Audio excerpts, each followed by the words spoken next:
Hello guys! Hello Virgo! Welcome dito sa aking channel.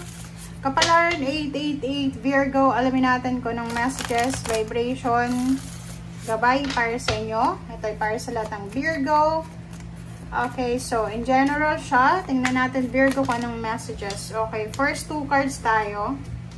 Okay, or three cards. Be strong, Virgo, fertility, and Mother Earth. So, dito muna tayo sa dalawang baraha. Okay? So, yung first two cards dito is Mother Earth, Mawu, and Ostara. Mawu and Ostara. So, sinasabi ng baraha sa'yo dito na perfect time daw. Ito, Virgo. Okay, perfect time. Okay? Ito ay perfect time para makapagsimula ng bagong projects, magkaroon ng mga bagong ideas, or mga bagong plano. Okay? So, nakikita ko sir dito, Virgo, na kung ikaw ay babae, na pwede ka pa naman mabuntis, or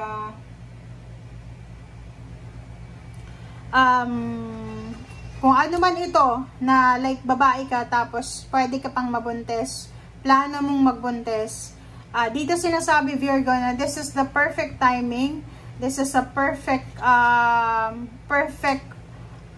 time, 'di ba? Perfect time energy para makapagsimula kang mabuntis or magkaroon ng baby or ganito kanyan. So, may plano kang mag-business, napaka-fresh din yung araw na ito or simula ng araw na ito na pwede kang magsimulang mag-business, parang ganon.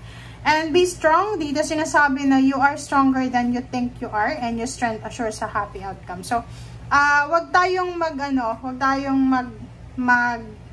anong tawag dyan? Wag tayong mawala ng pag-asa. Okay? So, gawin mo kung ano yung nararapat. Gawin mo kung ano yung gusto mong simulan ngayon. Kasi, dito sa baraha mo, sa 3 cards na to, sinasabi na napakalakas mo. Marami kang alam, marami kang kaalaman, marami kang knowledge. Yung energy mo is malaki yung pwede mong magawa using your energy, using your strength, okay?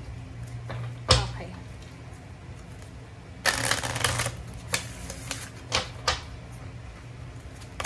Okay, so abundance. Dito Virgo, sinasabi ng baraha na ayun, kung ano man itong naiisip mo, lalo na sa usaping pera, kung may negosyo kang naiisip, gusto mong mag-apply ng trabaho, gusto mong, kung ano man ang gusto mo, dito sinasabi na kung ano man itong pinaplano mo, sisimulan mo, ay posibleng magdadala to sa'yo, or magbubunga to sa'yo ng abundance and prosperity. So parang, sinasabi ng baraha sa'yo na, halimbawa ngayon, nakakapag-isip ka, ay gusto kong magtayo ng sari-sari store, ganito. Dito sinasabi na nasa tamang direksyon ka. Okay? Yung idea na yon, fresh idea na yon, ay kumbaga, ibinulong sa'yo yon ng iyong spiritual helpers and guides. Okay? Okay. Tingnan natin. Virgo.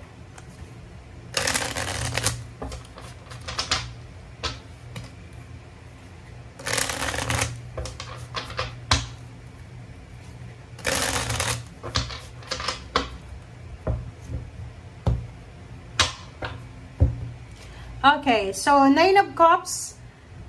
Dito Virgo, sinasabi ng baraha na isang emotional wishes mo ang posibleng mangyari. So yun nga, pwedeng nagwe-wish kang magkaroon ng baby, magkaroon ng mga bagong trabaho, kung ano man na pagbabago, new location, new environment, or kung ano man to na pagbabago.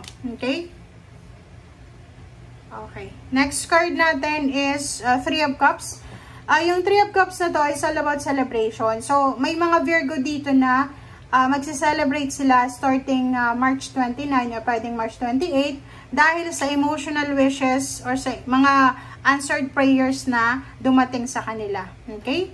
Next card is Ace of Cups. So, nakikita natin yung Virgo na to na simula ngayong solar eclipse na to, aapaw yung cups mo, sobra-sobra kang magiging masaya, sobrang abundant, sobrang prosperous ang buhay mo. Okay? Okay, next card natin is Two of Pentacles. Nakikita din natin dito na isa sa rason kung bakit ka magiging masaya ay dahil sa balanse sa pera. So, sinasabi ng barahan na magkakaroon, Virgo, ng pagkakataon ka na maibalanse yung pera mo. Okay? And next card is Queen of Wands. So, yun, financially and emotionally, you will get all the freedom. You will get all the success, all the freedom na matagal mo nang wini-wish, matagal mo nang minamanifest. Next card is Page of Swords. So, nakikita ko sa'yo may mga incoming news, incoming confirmation, incoming communication na kailangan mong bantayan. Okay? So, number 22, Harvest. Dito sinasabi, this is abundance and prosperity. So, may mga paparating talaga sa'yo. This Page of Swords is all about future siya. So, maybe November or within the year 2025, talagang aapaw yung parang cornucopia pa to. Itong number 2 na 20 Harvest, cornucopia pa siya na sobrang abundant and prosperous. Okay? So, nakikita ko sa'yo dito na Virgo, magsisimula pa lang yung taon para sa'yo. Okay? Kung parang feeling mo, lalo yung mga unemployed, walang financial freedom, nako, nagsisimula pa lang kayo. At kung may sisimulan talaga kayo, talagang magdadala to sa inyo ng abundance. Okay? So, ano man itong hahawakan mo, parang Midas touch. Kung ano mga hawakan mo, it will turns to gold. Diba? Parang ganun. Diba? King of Cups, maraming celebration, maraming rason kung bakit ka magse-celebrate. Maraming rason kung bakit ka magiging masaya. Maraming rason kung bakit ka mag-enjoy. Parang ganon. And next card is Ten of Swords. Emotionally, may mga closure, endings, may mga healing, recovery, emotionally na mangyayari sa'yo. Pwede may forgiveness, reconciliation, pag-uusap or anything. Okay?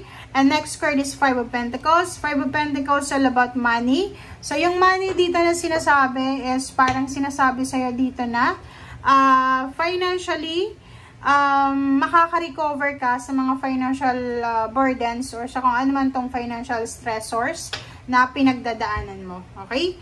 And next card natin is Seven of Cups. If you're waiting for something or waiting for someone, kung tao ito na hinihintay mo, sinasabi ng baraha sa'yo na siguro kung hindi pa siya dumarating, maghintay ka muna, be patient, and wag tayong magmamadali. Four of Wands, nakikita ko sa'yo dito yung completion, security, balance ng pamilya. So, pwedeng additional member ng family, may mga reconciliation, merong completion, merong mga pagbabago, merong stability and balance na mangyayari sa inyo. And Seven of Wands, nakikita ko sa'yo dito na ipaglalaban at ipaglalaban mo talaga yung family mo. And Eight of Cups is all about relocation, travel, abandonment. So, nakikita ko sa'yo dito na siguro kung yung Virgo na to, pagod na siya sa pag-a-apply ng trabaho, pagod na siya sa paghahanap buhay. Ang gagawin niya ngayon is talagang i-abandon na lang niya yung situation. Yung parang let go niya and hahanapin niya talaga kung ano yung talagang para sa kanya. Okay? Thank you guys for watching. Bye!